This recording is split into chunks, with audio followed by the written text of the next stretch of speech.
Aujourd'hui, on va vous présenter un film qui s'appelle Le pouvoir des images.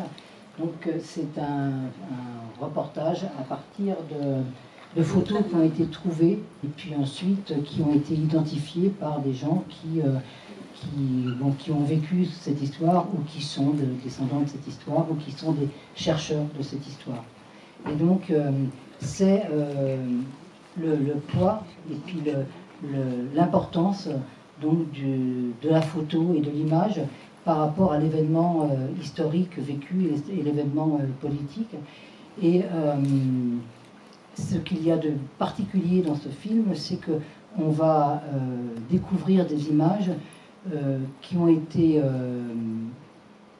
faites à l'intérieur même des camps et donc des images de vie.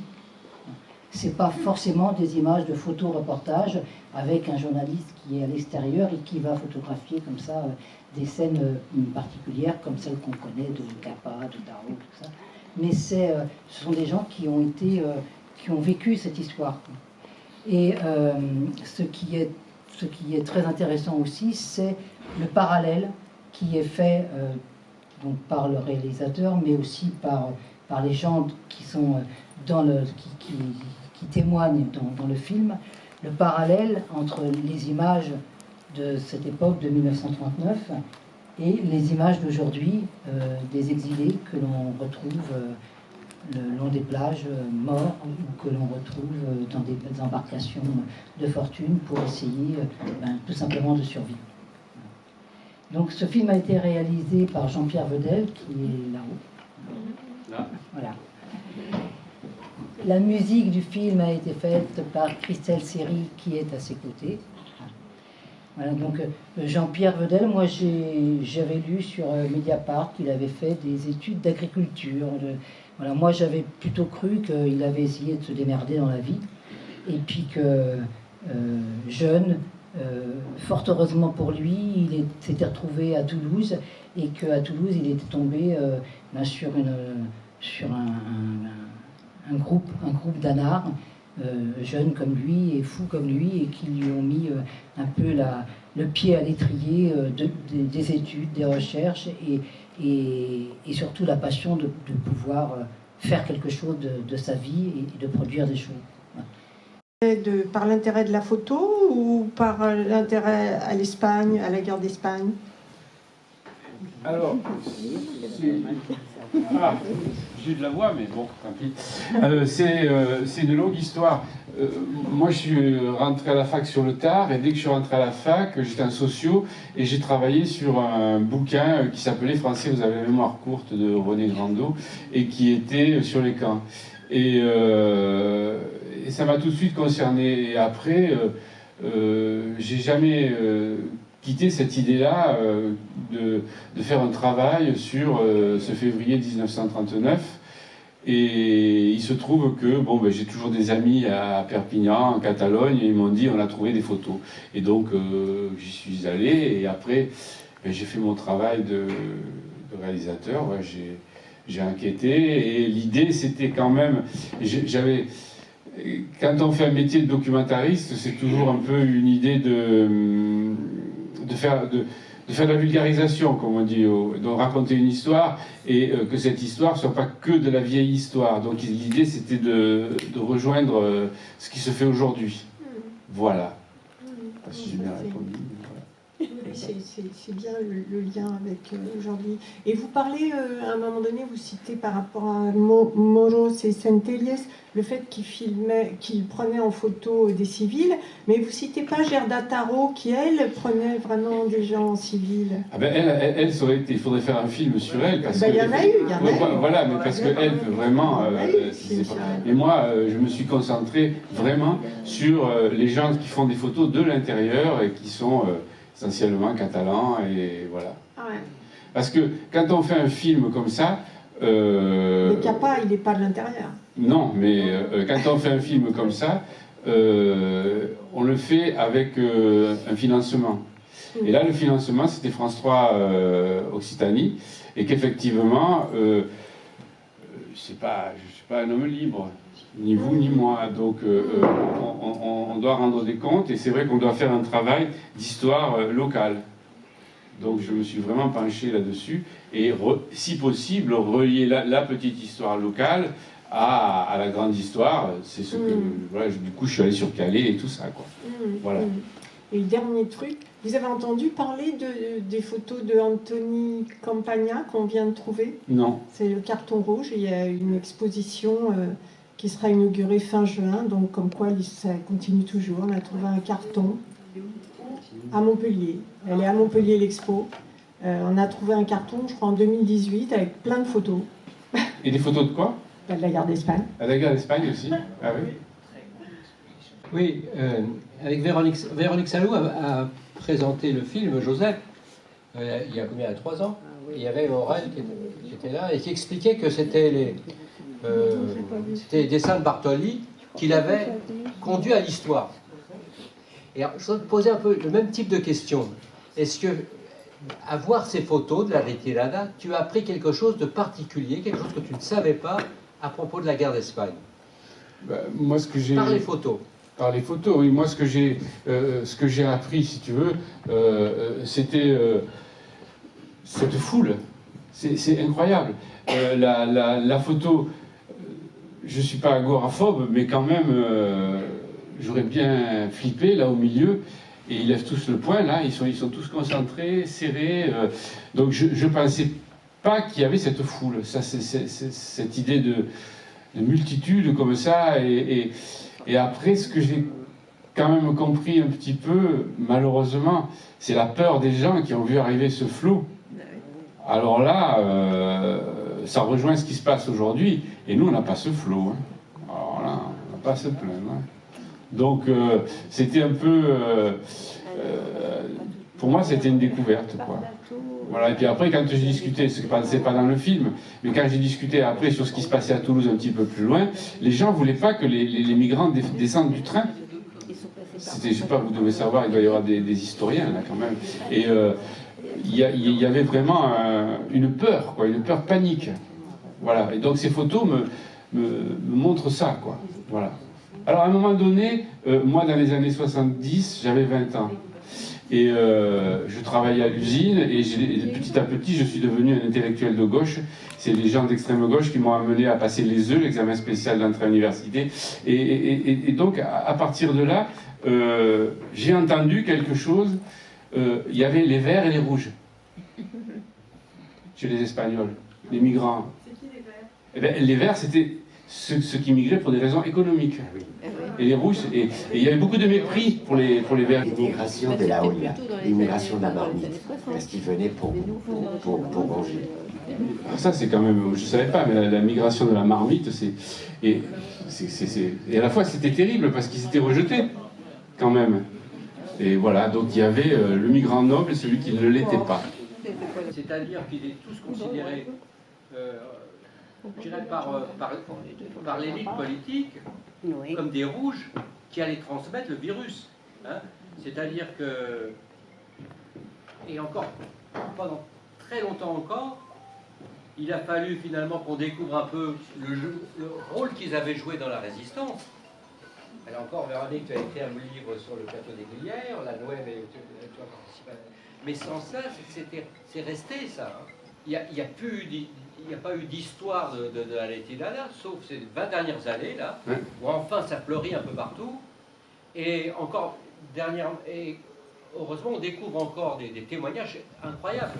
Moi, je ne connaissais pas cette femme qui est morte, il n'y a pas longtemps, qui est la dernière accouchée de la clinique d'Aide. Et pourtant, elle avait écrit un livre dès le 80, elle avait écrit comme elle parle.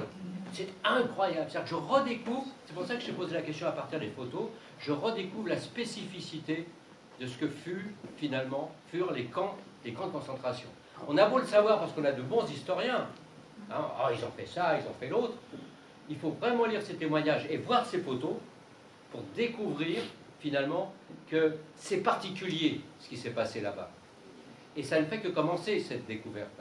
C'est particulier dans l'histoire de l'Europe. C'est Camus qui rappelait tout ça. L'Espagne, là, de ce point de vue-là, c'est particulier. Hein. Et ces photos, elles sont les bienvenues parce que justement, elles traduisent vraiment ce qui s'est passé à ce moment-là. Merci. J'ai beaucoup apprécié le film. Je dois être un des plus vieux dans la salle, là, puisque j'ai passé 80 ans. Mon père, oui, a fait la guerre d'Espagne. Il avait 17 ans, il en est sorti, il avait 20 ans, sur tous les fronts. Et donc il a atterri à Argelès aussi. Et une image m'a particulièrement ému, parce que c'est une image qui me parle, à la mesure où mon père m'a raconté un petit peu le problème de cette image. Quand les gens sont sur la plage, les républicains enterrés dans le sable, à une température de moins 14, je ne sais plus combien, avec une tôle par-dessus, mon père me disait, on était 3 ou 4 dans un trou, avec une couverture là-dessus, hein, on n'avait pas de tôle. Et ça, cette image, pour moi, il m'a vraiment beaucoup aimé. Alors, c'est bien, ce film, c'est très bien.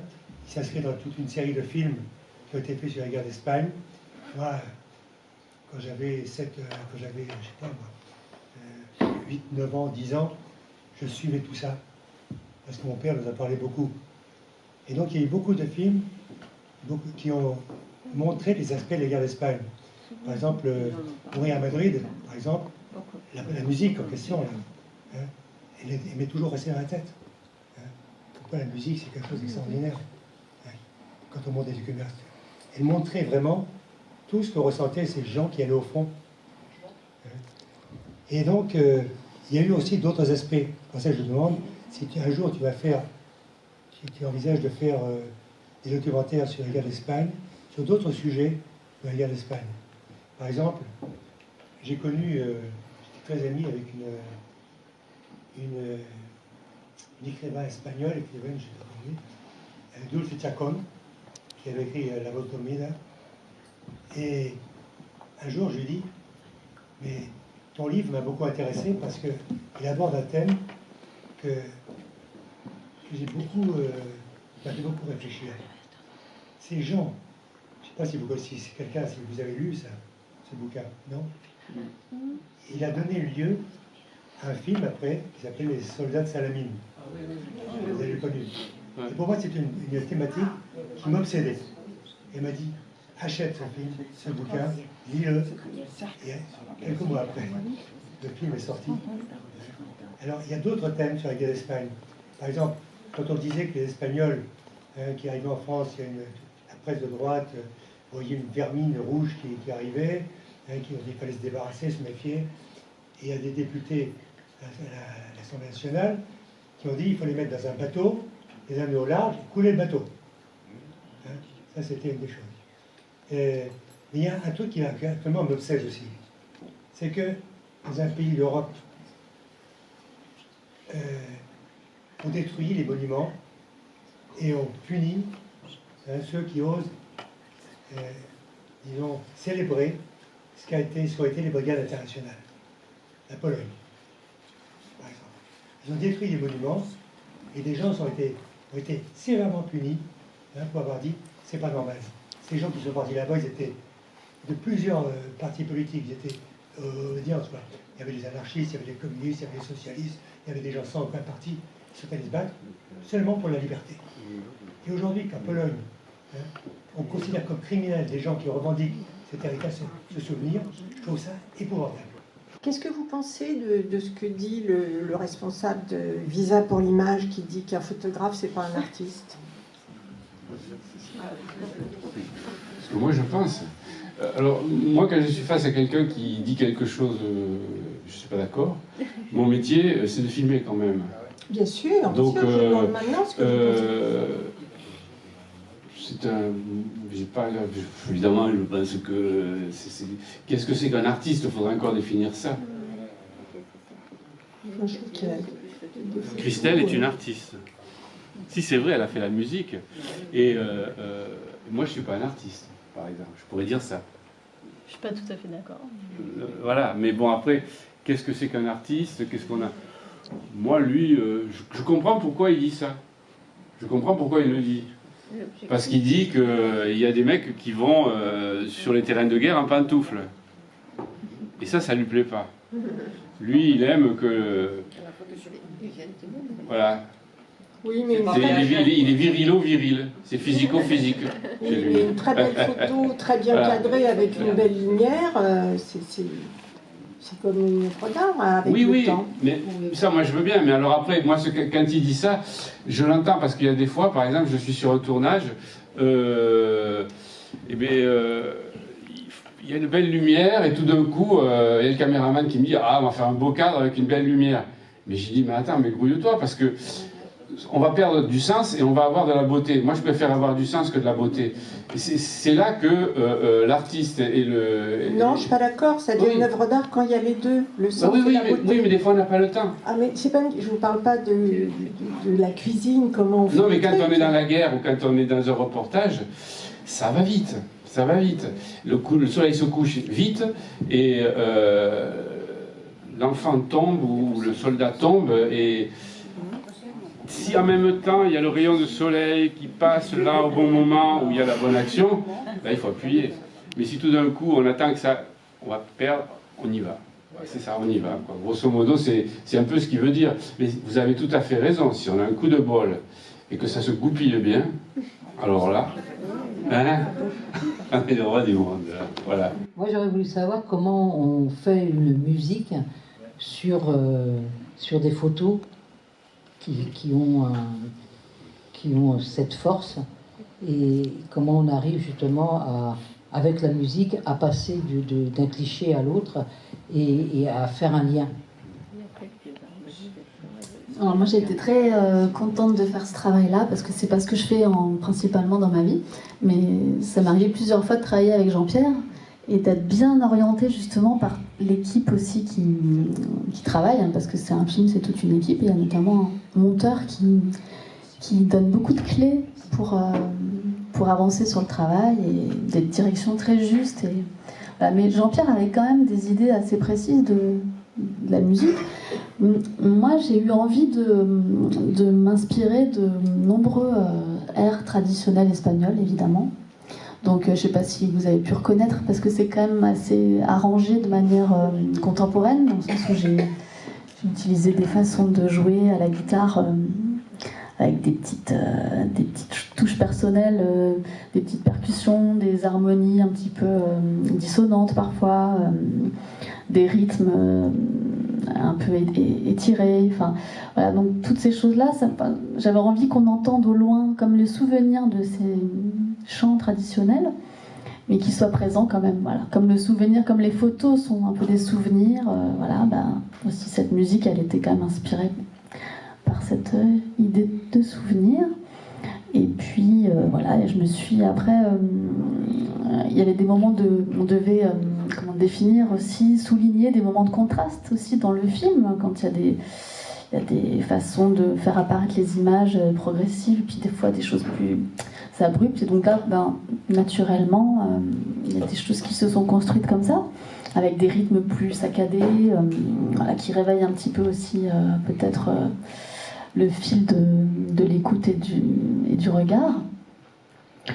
Voilà à peu près comment ça s'est passé, mais ça s'est vraiment passé de manière très fluide, hein. C'était vraiment très agréable de faire ce chemin ensemble. Voilà, c'était beaucoup d'allers-retours en fait. Ça se passe comme ça. C'est un bazar pas possible, parce que en fait, nous, on a besoin de la musique pour monter, et elle a besoin d'images pour faire la musique. Et alors on est là, quoi. Alors du coup, nous on se dit, il faut faire du rythme dans le film, donc on va mettre de l'image, mais qu'est-ce qu'on va mettre comme image, avec quelle musique? Alors on revient vers Christelle, on parle, et après hop, elle envoie la musique, et nous on est là, wow, ça marche pas, on fait des allers-retours comme ça, mais c'est vrai qu'on construit à trois avec le monteur, parce que le monteur aussi, vraiment, il est sur le tempo comme ça, et puis surtout on a besoin de la technique musicale pour, comme tu disais, pour envoyer des partitions, pour comment on peut appeler ça, des bouts de musique récurrentes. Ah voilà, des sortes de leitmotiv, enfin. Des leitmotifs, voilà, c'est ça. Et donc, faut que ça matche. Ça. Et puis alors, nous, en plus, c'est vachement contraignant, son boulot, parce que tu pourrais pas nous faire une musique de 3 secondes et demie? Pas de problème. Pas de problème. Et puis, mais c'est pas assez. Est-ce que tu peux pas rajouter 10 secondes? Et chaque fois, ça. Voilà. Donc il faut à la fois qu'elle trouve un espace artistique et qu'on se plie tous à la contrainte de ce bazar-là. Voilà. Qu'est le film. C'est lui qui décide, en fait. Voilà. Enfin, c'est une réussite. Oui, merci. J'avais une question très terre à terre. À certains moments, vous parlez de quantité industrielle de photos. Ça se passait comment pour les pellicules? Alors là, il faudrait que je retourne sur le terrain. Je ne sais pas où c'est qu'ils récupéraient les pellicules. Parce qu'il faut beaucoup de pellicules, effectivement. Mais je pense que le problème, c'était les pellicules. Il devait y en avoir. Enfin, moi, je ne sais pas. Hein, je n'ai pas étudié la question sur les pellicules. Mais je pense qu'il devait y avoir vraiment en stock avant février 39. Il devait y avoir assez de pellicules sur toute la région. Plus tous ces photographes qui sont arrivés avec les poches pleines de pellicules. Et peut-être même qu'il y avait un commerce de pellicules. Mais ça, je ne peux pas vous le dire. Mais le gros problème, c'était le développement et l'envoi des photos, quoi. Et moi, le truc, le bellinographe, alors là, j'ai pas compris comment ça marchait, mais c'est scientifique, mais ça marche bien. Comme un fax, ouais. Le fax de l'époque. Ouais, mais alors du coup, le fax, quand il est arrivé bien après le bellinographe. Et voilà. Donc le gros problème, c'était ça, c'était balancer les photos, quoi. Ouais. Ce qui m'a frappé quand même, c'est l'installation de ce labo photo dans le camp. Alors là, et moi, ça, comment il a fait? Comment il a fait? Parce qu'aujourd'hui, avec le digital, là, je ne sais pas comment vous appelez ça, il n'y a pas besoin ni de révélateur, ni de fixateur, ni de papier sensible, ni de chambre noire, ni d'agrandisseur, de je sais pas quoi, là. Enfin bon, il y a une éternité que j'ai pu faire cette photo dans ma salle de bain. Voilà, mais bon, imaginez donc un labo photo, en plus quand on voit la qualité des tirages, c'était pas du bricolage. Hein. Imaginez ça dans un camp, derrière des barbelés.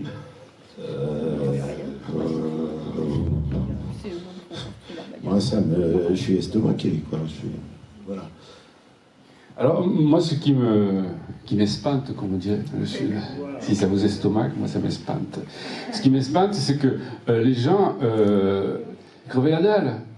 Il y avait 10 000 préoccupations. Je veux dire, moi, si je suis dans un camp, il y a un type qui me dit on va faire un labo photo. Je dis attends, peut-être qu'il y a d'autres choses à faire. Il y a l'hygiène, il y a la bouffe. Eh bien, ça, c'est fantastique qu'il y ait 4 gus peut-être qui se soient dit on va faire un labo photo. Alors là, je suis d'accord avec vous. Ouais. Ils ont organisé des coiffeurs, ils ont organisé. Tout allait, mais arriver jusque-là quand même. Voilà, ça c'est formidable.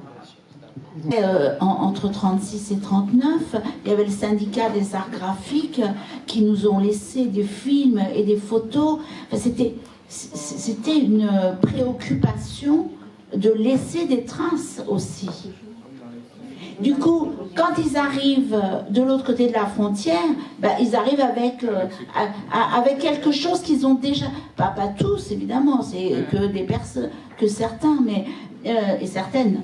Mais ils arrivent avec les mêmes préoccupations. Voilà, moi, ce qui m'étonne, et je suis d'accord avec vous, c'est que les révélateurs, les fixateurs et tout ça, il y a un problème de température. Et là, on est sur un camp où il fait très très froid en février, janvier-février. Après, il va faire très très chaud. Je ne sais pas comment les produits sont restés stables. Voilà. Et puis, où c'est qu'on les trouvait, les produits mais voilà. Peut-être qu'ils ne tiraient pas. Ils gardaient que le négat. Peut-être qu'ils ne tiraient pas. C'est après qu'ils ont tiré les photos. Je pense qu'ils ont pas. Mais on a l'impression, quand on voit le petit labo, que c'est un vrai labo. Oui, avec des bacs. On a l'impression, je sais pas, on a tous vu les bacs, j'y étais peut-être pas, mais c'est l'effet de la photo, ça. De voir des choses qui sont... J'ai une question, comment tu as eu l'idée de faire apparaître les visages des photographes dans les photos, comme ça? Ça, c'est pareil, c'est des trucs de métier, quoi. Parce que, en fait, quand on rentre dans un film, il y a le film qui vient de nous, et puis quand tu rentres dans un film, tu dis dans quel pays je rentre, dans quel genre je rentre. Et si tu es dans le film d'horreur, si tu es dans le film policier, ou le film porno, ou tout ce que tu voudras, il y a bien un genre. Et nous, chez le documentaire, il y a des genres. Et qu'effectivement, le genre se plie aussi pas mal au goût du jour. Et aujourd'hui, ce genre de film que j'ai fait, je ne le ferai pas le même, mais la mode, c'était le magazine. Donc nous, on nous disait, ah ouais, tu vas faire un film documentaire, mais il faudrait que ça soit un peu fun, un peu tout ça. Et voilà. Et donc j'essaie de faire un truc chouette et d'être dans le moule du jour. Et c'est vrai que c'est une écriture un peu de magazine, comme ça, avec des pages qu'on tourne, de l'écriture qui arrive dessus. Voilà. Et c'est pour ça que je l'ai fait. Et puis aussi, il faut dire que quand on rentre dans un film, on regarde ce qu'on a autour et on regarde tous les moyens qu'on a. Et tout d'un coup, je vois quelqu'un qui est vachement doué, avec qui j'avais déjà travaillé, qui fait ce genre de choses. Je me dis, j'ai envie de travailler avec. Quand on rentre aussi dans un film, on aime bien travailler avec les gens qui sont forts, avec qui on s'entend bien. Et ça, c'était une femme qui travaillait à Strasbourg en plus. Et on s'envoyait des trucs un peu comme toi. Voilà. Donc ça fait partie de la bande aussi. Savez-vous si les municipalités de la région ou les médiathèques ont demandé votre film? Alors, oui. Ils sont intéressés? Oui, enfin voilà, ça aussi c'est un truc qui est pas mal quand on fait des documentaires, parce que moi j'ai eu l'idée, travaillant en usine encore une fois, j'écoutais France Culture, et j'ai eu envie de sortir de mon moule parce que il y avait des films, parce que on m'a fait lire des bouquins, parce que tout ça. Et aujourd'hui, moi ça me fait plaisir quand je vois mon film qui passe dans un lycée et il y a le mois du documentaire en France.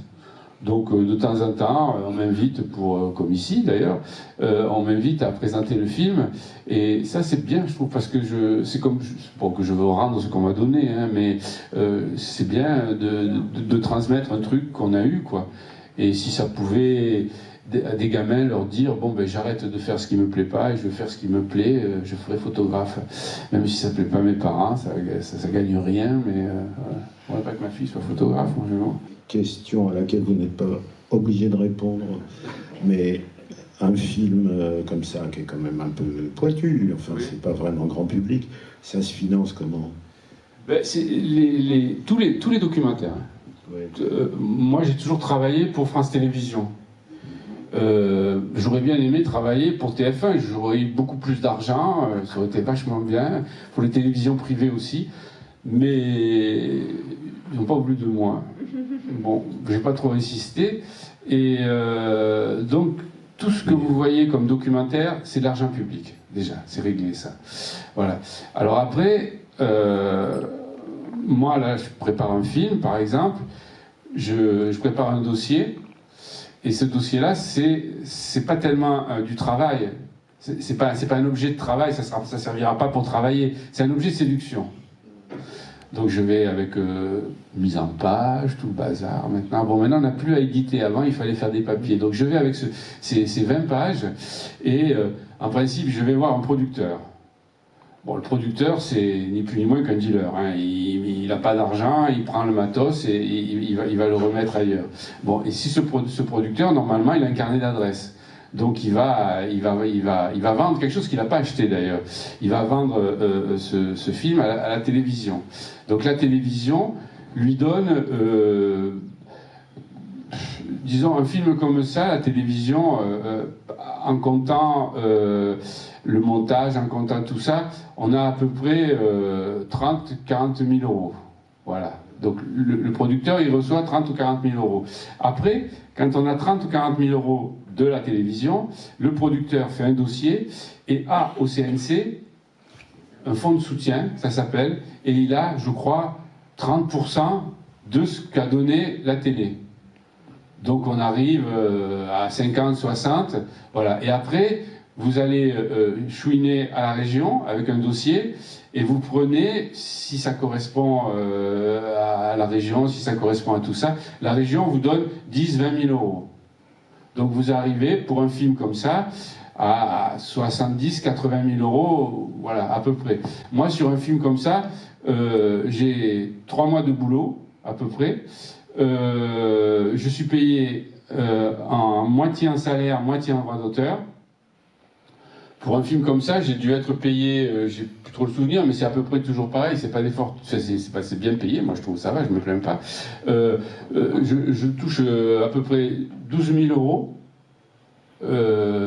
en tout, et si par hasard il y a de l'argent qui rentre en plus, sur le contrat, je demande d'avoir 20% en plus, mais c'est très rare. Donc, moi, avec 3 mois de boulot, 3-4 mois de boulot, je gagne 12 000, 13 000 euros.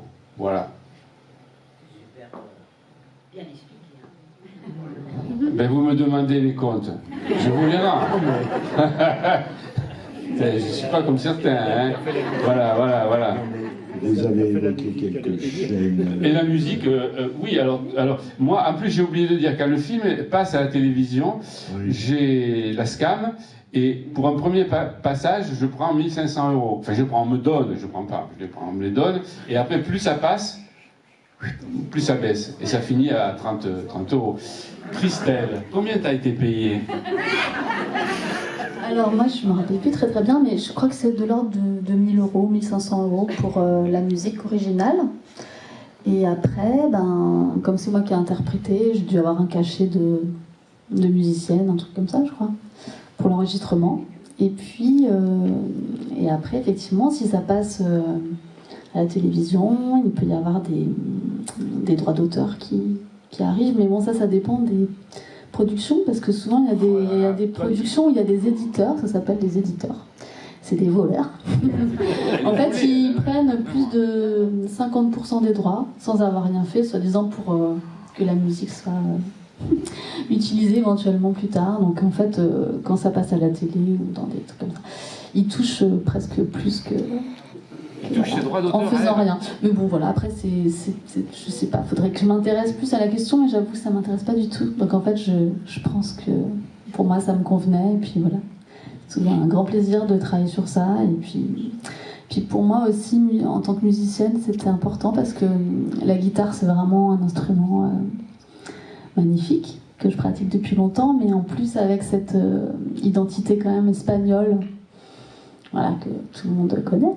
Mais du coup, de se réapproprier tout ce patrimoine-là et de le mettre au service de cette histoire, c'était important, et c'était chouette de le faire. Donc peu importe si je gagne, ce qui compte c'est que ce soit un travail rémunéré quand même. Mais je crois que déjà c'est très dur pour les réalisateurs d'obtenir un budget pour une musique originale en fait. On l'a vu d'ailleurs avec Jean-Pierre, parce que on a travaillé des musicomètres, voilà, donc des musiques qui existaient déjà et qui ont été collées sur les images, voilà. Donc déjà, c'est vrai que d'avoir une enveloppe pour la musique originale, c'est déjà précieux. Voilà. Qu'est-ce que vous faites maintenant? Quel est votre projet actuellement? À vous deux, hein, bien sûr. Vas-y, tu tiens le micro, là, je vais réfléchir pendant ce temps-là. Alors moi, je suis musicienne en fait, donc voilà, comme je disais tout à l'heure, je fais des concerts, je suis plutôt dans le milieu de la création contemporaine, mais voilà, dans différents espaces musicaux, que ce soit le jazz contemporain, l'improvisation libre, la musique traditionnelle. Je fais vraiment plein de choses, guitare et guitare électrique, voilà. Donc c'est plutôt ça mon activité principale, c'est la scène et le spectacle vivant, et voilà. Et ça m'arrive d'arranger, de composer des choses, mais voilà, pour le cinéma, enfin pour les documentaires, c'est arrivé qu'avec Jean-Pierre, donc voilà. Mais c'était très bien. je découvre dans un mensuel photo que j'ai acheté au Puce de 1969, des planches contact d'un mec qui s'enferme dans sa maison et avec ses 2 enfants et qui dit « Je veux que ma femme vienne, sinon je tue les 2 enfants ». Le journaliste arrive à passer entre les mailles des flics, rentre, fait toutes ces photos de ce forcené. Ce forcené tue les 2 enfants, se tue, ça s'appelle l'affaire de Cestas, et bon, et ça passe. Je me rends compte que j'achète ce truc dans le mensuel photo, et c'est à 20 km de chez moi, le bled Cestas. Voilà, moi je suis à Bordeaux, voilà. Et je regarde sur Internet, et là, je me rends compte que la mère des enfants, alors là, ça m'a fait pchiter la tête, la mère des enfants a été lynchée le jour de l'enterrement par un groupe de femmes. Alors là, voilà. Donc je me dis, je travaille là-dessus quand même. Je voudrais savoir pourquoi, je pose des questions, et en fait, je me retrouve de nouveau à faire un grand saut comme pour aujourd'hui, parce que, j'espère que je vais y arriver à la fin de mon histoire, je continue sur Internet, et je vois qu'aujourd'hui, là, il y a une bande dessinée qui sort, qui raconte cette histoire, qui s'appelle, la bande dessinée, ça s'appelle « Le crépuscule des pères ». Et là, je continue ma recherche et je me rends compte que ce crépuscule de père, c'est les associations des papas, SOS Papa, Paternet, et ils transforment comment ça s'appelle, le forcené, l'assassin, ils le transforment en héros, parce que c'est à cause de la justice qui n'a pas accordé le droit des enfants qu'il a tué. Et personne, dans toute cette histoire, personne ne parle de la femme. Et je me suis dit, faisons un film sur la femme, qui était dans cette histoire, qui a attendu, et comment ça se fait que ça a commencé comme ça. Et l'affaire de Cestas, vous tapez sur Internet, vous allez avoir de quoi vous régaler, hein, parce qu'il y a vraiment de quoi. Hein. Et donc là-dessus, je continue, et je tombe sur un papier dans Télérama qui parle du Black comment je suis mauvais en anglais, moi. Backlash. Ah, merci. J'ai jamais fait d'anglais, c'est pour ça que j'ai pas fait d'études. Là, ça se voit. Et Backlash, voilà. Et donc, en fait, c'est le retour de bâton. C'est backlash. Backlash. C'est le retour. Back, c'est retour, et lash, c'est le bâton. Le retour de bâton. Alors, le retour de bâton, l'histoire là dont je vous parle, elle est en février, de nouveau, 69, juste après 68. Et ces femmes dans la rue, elles ont foutu le bordel. Ces femmes, elles ne font que le bordel. On est dans les Landes. Dans les Landes, cette femme demande le divorce. Elle obtient le divorce. Alors là, c'est comme un soldat, il ne doit pas déserter. Une femme, quoi qu'il arrive, elle doit tenir son foyer. Et si cette femme ne tient pas son foyer, la cellule familiale est cuite. Donc, les autres femmes lui tombent dessus aussi. Aujourd'hui, après MeToo, il y a la même trouille des masculinistes. Ils ont peur de perdre un truc, on ne sait pas quoi. Mais en tout cas, ils ont peur de perdre quelque chose. Et donc, ça fait une espèce de mouvement culturel, comme ça, où ça rentre à la télé, où ça fait dans les BD, et ça accuse la justice, comme quoi la justice est aux ordres des femmes aujourd'hui. Et il y a ce fameux retour de bâton. Et donc, le film est en train de s'écrire. Voilà, j'en suis même pas encore à l'objet de séduction. Hein. Je travaille beaucoup là-dessus pour essayer de joindre les deux, parce que la jonction est liée avec cette BD-là. Donc je fais intervenir que des femmes qui parlent, une femme qui a écrit « Femmes sous influence », un bouquin d'une psychanalyste, une politologue qui a écrit un livre qui m'a bien fait marrer. Le titre c'est, elle a repris une phrase de Darmanin, vous allez voir, ça va bien se passer. Voilà, qui a dit ça, voilà, à une journaliste. Et voilà, bref. Et après, je vais faire intervenir aussi une femme du GIGN pour m'expliquer aujourd'hui qu'on ne fait pas comme à cette époque-là, parce qu'à cette époque-là, ils ont fait venir le curé et le maire pour essayer de calmer tout le... C'est un peu fini maintenant, quand on a un dingo pareil. Voilà où j'en suis. Et je suis passionné par cette affaire-là. C'est bien, hein, moi je pense que je vais arriver à la faire, hein. J'espère.